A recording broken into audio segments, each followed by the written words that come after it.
जय हिंद प्यारे बच्चों। Good evening to all of you.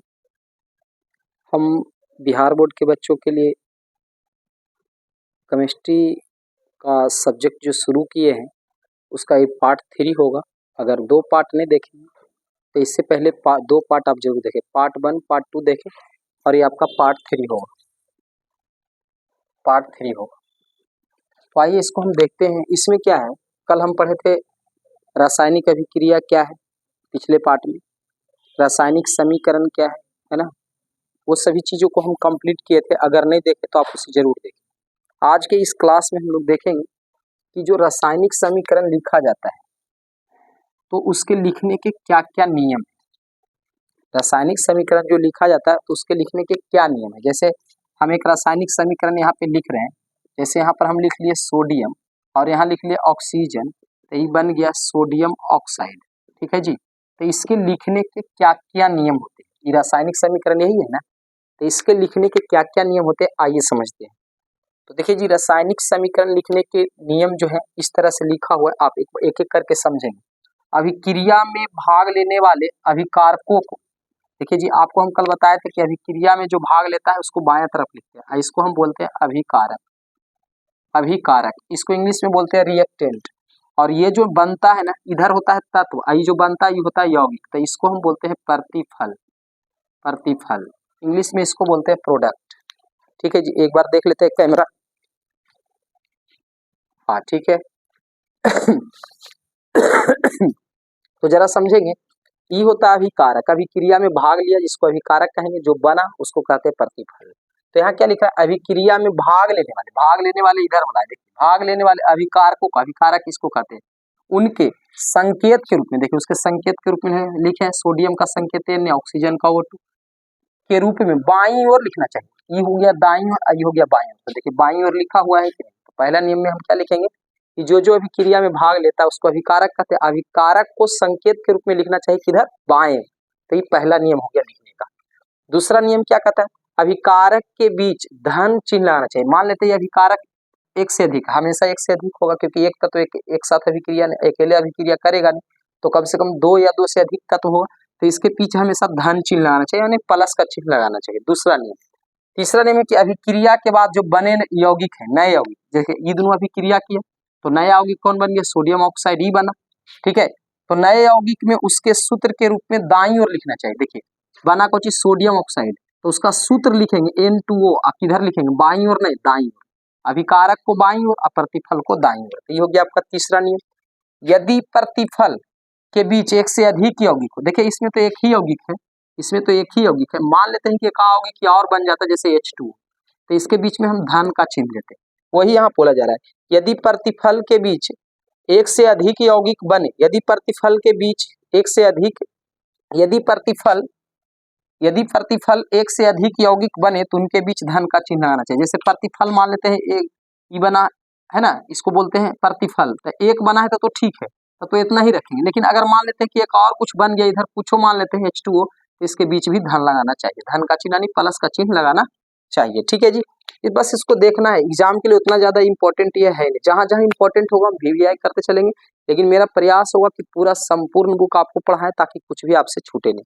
ठीक है जी, उसके बाद देखेंगे अभिकारक बोल रहे हैं इस तरफ वाला को, और प्रतिफल बोल रहे हैं उस तरफ वाला को। इसके बीच में तीर का चिन्ह होना चाहिए, इसके बीच में देखिए जी तीर का चिन्ह है कि नहीं, इसके बीच में क्या है, तीर का चिन्ह। ठीक है, इसके बीच में देखिए तीर का चिन्ह है। ठीक है जी, ये हो गया अभिकारक प्रतिफल। लेकिन हाँ ध्यान रखेंगे तीर का चिन्ह हमेशा प्रतिफल की ओर होना चाहिए, तो ये लिखा अभिकारक और प्रतिफल के बीच तीर का चिन्ह लगाया जाता है जो हमेशा प्रतिफल की ओर होना चाहिए। तो यही है कुछ ये समीकरण लिखने के नियम, रासायनिक समीकरण लिखने के नियम। ठीक है जी, तो आपको हमको लगता है समझ में ये आ गया हो, तो यहाँ से हम कुछ खाली कर ले ताकि आपको समझाने में। सबसे पहला कुछ एक बार फिर से देख ले, अभिक्रिया में जो जो भाग लेगा वह है ना, उसको संकेत के रूप में लिखना है किधर, बाईं ओर। ठीक है जी, इसको बाईं ओर लिखना है, पहला समझ में आ गया। ठीक है जी, अभिक्रिया में जो जो भाग लिया, जैसे हम यहाँ पर बताएं कि सोडियम भाग लिया, ऑक्सीजन भाग लिया, तो उसको हम समीकरण के बाईं ओर लिखेंगे संकेत के रूप में, पहला नियम। दूसरा, अभिकारक के बीच धन का चिन्ह आना चाहिए, देखिए धन का चिन्ह, दूसरा नियम हो गया। तो 2 नियम आपको समझ में आ गया फिर से। उसके बाद अभिक्रिया में जो नए यौगिक बनेगा उसके सूत्र के रूप में दाईं ओर लिखना चाहिए। वैसे ये दोनों मिलकर तत्व मिलता है तो यौगिक बनता है, कल बताए थे। तो नया यौगिक बना तो उसको बाईं ओर नहीं दाईं ओर लिखना चाहिए, ठीक है। तो ये भी हो गया। यदि यौगिक एक से अधिक हो, अकेले है तो ठीक है, एक से अधिक हो, एक से अधिक हो तो इसके बीच में भी प्लस लगाएंगे, ये भी आपको समझ में आ गया। उसके बाद बताएंगे कि इन दोनों के बीच में तीर का निशान होगा, लेकिन ध्यान रखेंगे तीर का निशान हमारा हमेशा प्रतिफल के होगा, अभिकारक की ओर नहीं होगा। तो ये था समीकरण लिखने के कुछ नियम, जो काफी आसान है ना।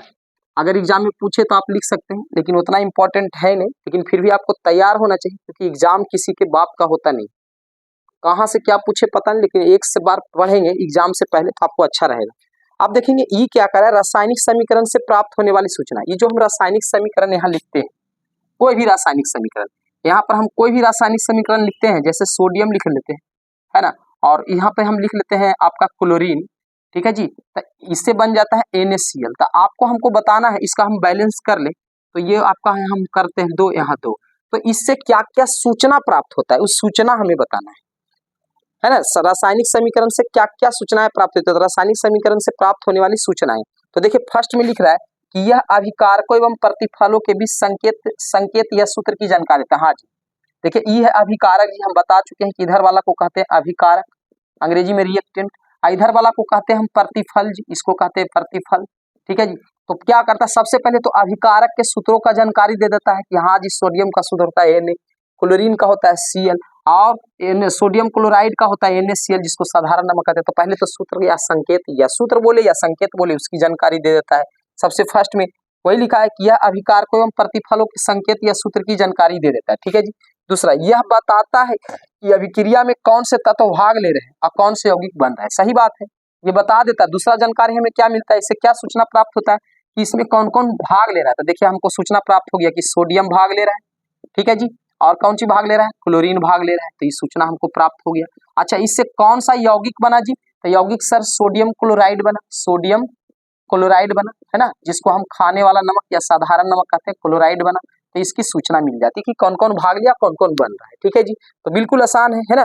और क्या सूचना मिलती है, यह परमाणुओं और अणुओं की संख्या की जानकारी देता है। हाँ जी बिल्कुल, यह परमाणुओं और अणुओं की संख्या की जानकारी दे देता है। जैसे देखो जी, जैसे आपको पूछेगा यहाँ पर कि सोडियम में कितने परमाणु है, 2, क्लोरीन में कितने हैं, 2, सोडियम में 2, क्लोरीन में भी 2, तो देखिए इसकी जानकारी दे देता है, ठीक है जी। तो ये सब आपको समझ में आ रहा होगा। और लास्ट में क्या लिखा हुआ है, अभिकारक और प्रतिफल के द्रव्यमानों के अनुपात की जानकारी। द्रव्यमान के अनुपात मतलब क्या होता है बाबू, जैसे देखो सोडियम का परमाणु संख्या होता है 11, ठीक है जी, 11 होता है, 11 का डबल कर देंगे तो इसका द्रव्यमान निकल जाएगा, तो 11 दूनी लगभग डबल करना है, ऐसे 11 दूनी 22, सोडियम का हो जाता है 11 और उसका टोटल होता है 22.990 होता है, लेकिन इसका डबल बस एक बार कर देंगे, मोटा मोटी डबल कर देंगे तो 11 आपका सही होता है। द्रव्यमान को अगर परमाणु संख्या को डबल करते हैं तो जो द्रव्यमान आता है, मास आता है, वो बिल्कुल सही आता है, तो 22 हो गया। लेकिन सोडियम का एक जी 2 होते हैं, लगा देंगे 2, ठीक है। अब क्लोरीन का होता है 17, क्लोरीन का होता है 17, 17 का जब डबल करेंगे जी, क्लोरीन का परमाणु संख्या होता है कितना, 17, और 17 का डबल करेंगे जी तो 34 होता है, ठीक है। लेकिन इसको 34 लिखे या इसके लगभग पूरा याद करेंगे तो 35 होता है, मान लेते हैं कि 35 है या 34 ही मान लेते हैं, है ना, अप्रोक्स में आ जाएगा। और यहाँ भी हम देख रहे हैं कि 2 गए, तो इसमें हम 2 से गुना कर लेते हैं, ठीक है।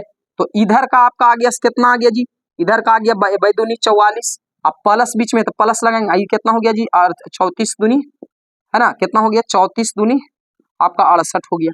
उसी तरह इधर का भी निकाल सकते हैं, सोडियम 2 को है जी, तो सोडियम का हो गया 11 दूनी 22 और प्लस क्लोरीन का 17 जी, है ना, तो 22 दूनी 44 ना हो जाएगा। इसका सोडियम का हम डबल करेंगे, सोडियम का परमाणु संख्या 11, 11 का डबल करेंगे 22, 22 को 2 से गुना करेंगे तो 44 हो जाएगा। प्लस क्लोरीन का होता है 17, 17 का डबल करेंगे 34, 34 को 2 से गुना करेंगे 68। देखिए जी, दोनों तरफ का अनुपात का पता चलता है, दोनों तरफ बराबर है।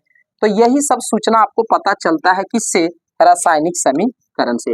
हालांकि ये एग्जाम में आपका नहीं आएगा। हाँ, ऊपर वाला थोड़ा सा इंपॉर्टेंट था कि रासायनिक समीकरण लिखने के क्या नियम है, वो तो ठीक है, लेकिन ये अभी तक एग्जाम में पूछा नहीं गया कि रासायनिक समीकरण देखकर कौन कौन सी सूचनाएं मिल सकती है हमें। तो ये हम बता दें, आप इसे रिवीजन कर लेंगे, वीडियो को पॉज करके आप देख लेंगे। आप ध्यान देंगे कि रासायनिक समीकरण जो लिखते हैं तो उसके क्या क्या लाभ है, रासायनिक समीकरण का जो हम उपयोग कर रहे हैं तो उससे क्या क्या लाभ है, बिल्कुल नॉर्मल सी बात है। जैसे हम एक रासायनिक समीकरण कोई भी यहाँ पर लिख लेते हैं, कोई भी एक रासायनिक समीकरण ले लेते हैं, जैसे मान लेते हैं कि यहाँ पर हम ले लेते हैं आपका कुछ भी ले लेते हैं, पोटेशियम, पोटेशियम को हम लगाते हैं ऑक्सीजन से, ठीक है जी, ठीक है। तो इसका जब हम रिएक्शन कराएंगे तो पोटेशियम का होता है +1 संयुक्ता, ठीक है जी। और ऑक्सीजन का होता है -2। तो हम रिएक्शन इसका करेंगे, ये 9 क्लास में पढ़ना था, ये 10th में नहीं, यहाँ पर नहीं। K2 में गुना करेंगे तो K2 और में 1 से गुना करेंगे तो K2 हो गया पोटेशियम ऑक्साइड हो गया, यानी कि जब हम पोटेशियम को ऑक्सीजन से अभिक्रिया कराएं तो हो गया पोटेशियम ऑक्साइड। ठीक है, तो देखेंगे इसको लिख जो रहे हैं, इसको चाहिए रासायनिक समीकरण यही है। तो इस रासायनिक समीकरण को लिखने से हमें क्या लाभ होता है, तो अब सबसे पहला लिखते समय देखिए इसमें समय की बचत है। अब जैसे हम पोटेशियम लिखते तो कितना देर लिखते, पोटेशियम, बहुत देर लिखते। फिर क्या लिखते, ऑक्सीजन, अब सीधा के लीजिए, हो गया पोटेशियम, समय का बचत हो गया। प्लस में जी कागज का बचत होगा। हाँ जी, ये लिखेंगे तो लंबा जाएगा, देखिए हम लिख देते हैं जी, पोटेशियम हो गया, यहाँ पर लिख देते हैं ऑक्सीजन जी, ऑक्सीजन।